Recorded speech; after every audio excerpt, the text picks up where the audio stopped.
Yes, indeed. Are we bringing on Mohammed? Yes, sir. Rico Muhammad is on now from Rates and Lanes. Hey, Rico, good morning.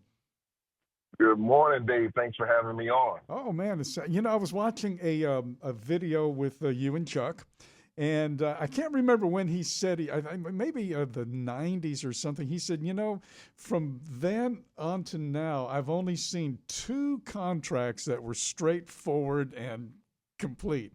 And I thought, holy cow, here we go, right? Um, the Nothing, I'll tell you what, nothing could be further from the truth because that's exactly, unfortunately, that's the situation we find ourselves many times. Yeah.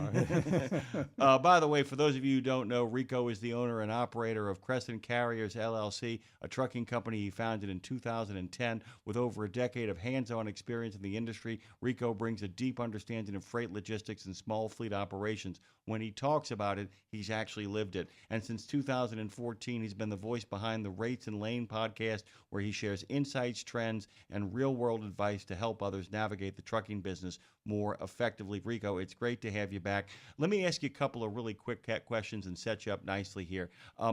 What was going on last week that you kept your eye on, and what are you keeping an eye on this week in regards to what's going on in the trucking industry? One of the most important things that I try to always keep my eye on is my personal numbers. Chuck kind of has a rolling joke that he always says is that we're not really truck drivers, we're really accountants. And the number one thing that we got to keep our eyes on is actually of course, we have projected numbers that we're shooting for, but actually real world numbers on a week to week basis, what those numbers are actually looking like. Because in my time as being an independent owner operator, this has probably been the most difficult that I've seen since I have actually been on my own, under my own authority, running trucks. One of the things, and this goes back, about maybe 10, 15 years, Rico. Um, we had a series of programs zeroing in on cost per mile and what is your Yes. cost per mile. And it was astounding how many people did not, owner operators, people who had their own Yes. businesses, did not know their cost per mile. And we did the whole thing. Okay, you take two identical trucks, put them on the same road with the same loads, and somebody loses his truck, and the other guy's buying another truck, or maybe that one. Are we still in that circle of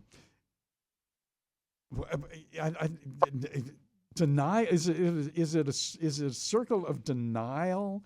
Do you understand what I'm trying to Well, say here? it kind of tie two things together. We talking about we kind of made mention about contracts, and we made mention when most people that are owner operators, of course, most people should know that the majority of the industry is made up by independent owner operators.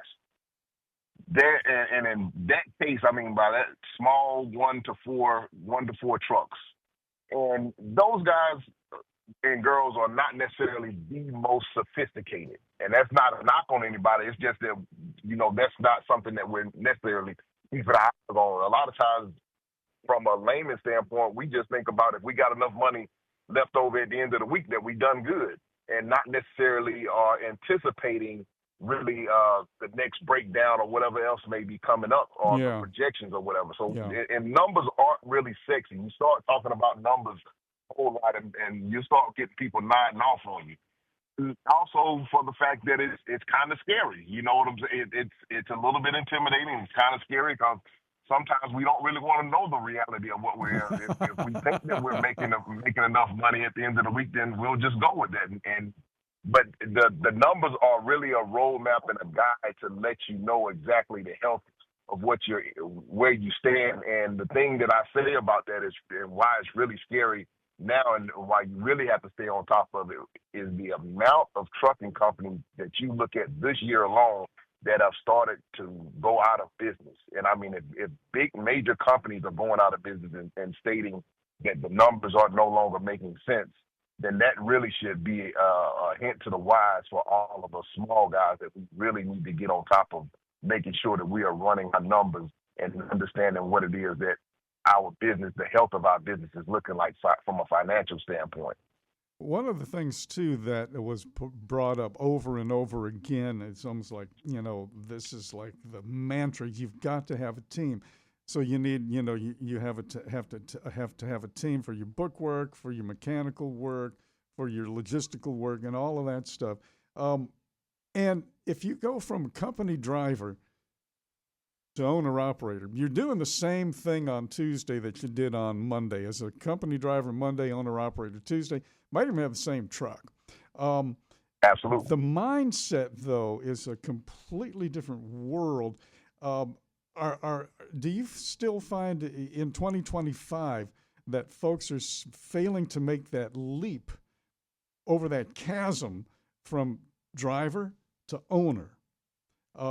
And so if they're doing good at the end of the week, well, that's exactly how their life was structured. Their financial life was structured as a company driver. But now, man, that end of the week don't mean a thing when it comes down to the end of the year.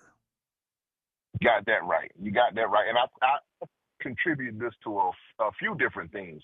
I think the popularity back during the COVID times when things were in our favor and were looking pretty good, social media kind of exploded because you had a lot of people that were just sitting at home, didn't have anything to do. And because trucking was still moving, was still operating, and we were very profitable during that time, you had a lot of creatives or influencers, I'll put the air quotes around, that were making trucking sound like it's it's the greatest thing since sliced bread. I've seen some social media posts claiming that you could go out and buy a box truck and make $1 million a year with a box truck. Oh, I know, right? Yeah. My favorite was some networks were basically saying, well, these guys are making $15,000 a year and $15,000 a week in the Permian Basin. I'm like going, do you know what the skill level for that is? Do you know how many years of experience and the fact that you have to actually also be experienced for some of these companies in small arms and tactics? I'm like, what are you talking about? Chemistry degree and all kinds of other crazy stuff too. It's like there's a lot of false information out there, isn't there? A lot of big promises. It totally is. And one thing that one of my mentors, my longtime mentors, told me, son, it's not about how much you make, it's about how much you can keep. and that's the biggest thing that we don't. That's where that mental, what you was talking about, Dave, that mental shift coming from. You might be doing the same thing, but you have to totally have a different perspective of what it is that you're doing. 50 years ago, it was all about American entrepreneurship, and trucking was like the golden child of entrepreneurship because you can do it. You could do it, and people did it. And then when you take a look at the Martins and the Hunts and those guys back in the 30s, starting trucking companies in the depths of the Depression, why would you do that? And look at these companies today. So it still can be done, but the mindset, it's all about mindset now. Yeah, and like I said, with the rising cost of everything, with the cost of maintenance going through the roof, with the cost of fuel still continuing to climb, the cost of, and especially equipment. A lot of people got caught up in the conundrum. I spoke about COVID. Well, back in COVID, you had people buying trucks that were grossly overpriced, but it was a supply and demand issue, so they were able to justify it.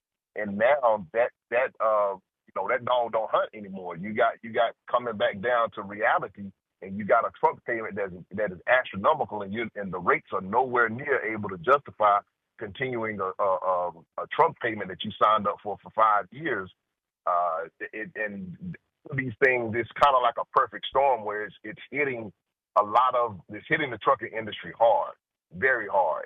And that's the thing that we try to, from the rates and lanes perspective on what we do on the podcast, we try to really speak to everything from a really grassroots perspective and from the perspective of the small guy, to let people understand and know that, right now you got to be watching everything like a hawk, and you got to be trying your best to make sure that you are cutting costs as much as possible, because right now that could be the difference between you actually surviving and coming out of this thing on the other side as strong, or you may be having to consider And I mean, and these are real conversations that I'm having with myself. Yeah. It may be a situation where you have to consider, hey, maybe I might need to go ahead and close up shop and maybe looking into signing back on with somebody else or whatever from an insurance perspective. Because all of these things, at the end of the day, you got to throw your pride away.